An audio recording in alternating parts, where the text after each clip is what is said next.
ఎందుకంటే ఇప్పుడు నేను చెప్పబోయేది అబ్బాయిలకు మాత్రమే. అందుకే అబ్బాయిలు జాగ్రత్తగా వినండి. మనం మగాలుగా పుట్టాం.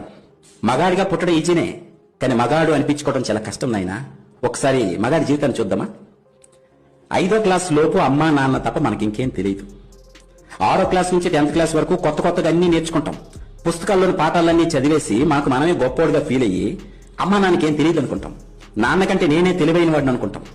ఇంటర్ డిగ్రీలో మరి చెప్పాల్సిన అవసరం లేదు. కుర్రోళ్ళం అయిపోయాం. కాలేజీలో అటెండరు, స్వీపరు, వాచ్మెన్ ఇలాంటి వాళ్ళని చూస్తే చాలా చీప్ గా కనిపిస్తారు మన కళ్ళకి.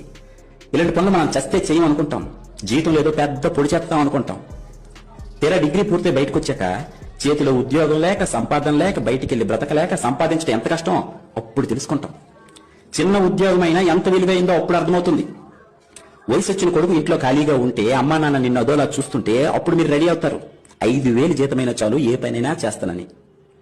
ఆటో డ్రైవర్ గానో, కంపెనీలో హెల్పర్ గానో, సెక్యూరిటీ గార్డు గానో పనిచేస్తున్నప్పుడు అప్పుడు తెలుస్తుంది అటెండర్ ఉద్యోగం కంటే తక్కువ స్థానంలో ఉన్నానని. చూస్తూ ఉండగానే 30 ఏళ్ళు నిండిపోతాయి నీకు. పక్కన పెళ్ళాం, చేతిలో 2 పిల్లలు. సబ్బులు, పేస్ట్లు, పౌడర్లు, రేషను, ఇంటద్దె, కరెంటు బిల్లు, పాలు bill, cell phone recharge, school ఫీజులు, నెలకు గ్యాస్ బండ, ఇవే కాక వినాయక చవితి, దసరా, సంక్రాంతి, భోగి, దీపావళి, ఇలా సంవత్సరం అంతా ఏదో ఒక పండగ. అన్నిటికీ డబ్బు కావాలి. ఒక్కసారి వెనక్కి తిరిగి చూస్తే బాధ్యతల అగాధంలో పడిపోయి ఉంటావు.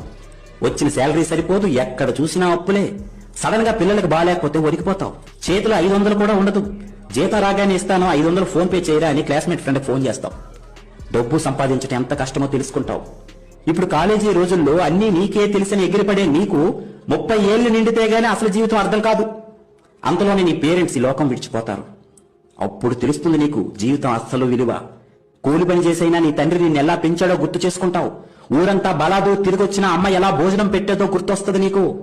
అప్పుడు ఏడుస్తావు బయ్యో.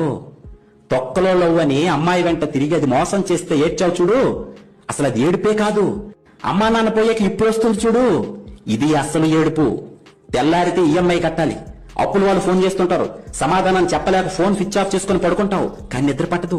ఇంట్లో కూరగాయలు ఉండవు. నీ దరిద్రం చూసి భరించలేక అప్పుడు నీ పిల్లం ఒరే చేతకాని దద్దమ్మా, పడుకోవడానికి తప్ప ఇంకా దేనికి పనికిరాని ఎద్దవు నువ్వు అని నిన్ను పక్కింటోడితో